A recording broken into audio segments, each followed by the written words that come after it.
Biz vətən uğrunda delikanlıyıq, fəxr edirik Azərbaycanlıyıq. Biz delikanlı, başı tufanlıyıq, fəxr edirik Azərbaycanlıyıq.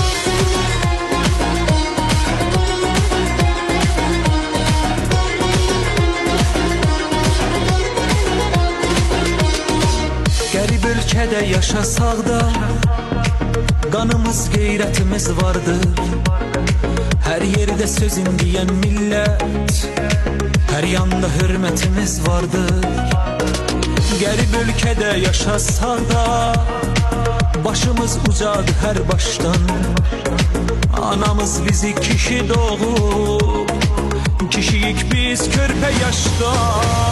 Biz vətən uğrunda delikanlıyıq, fəxr edirik Azərbaycanlıyıq. Biz delikanlı, başı tufanlıyıq, fəxr edirik Azərbaycanlıyıq.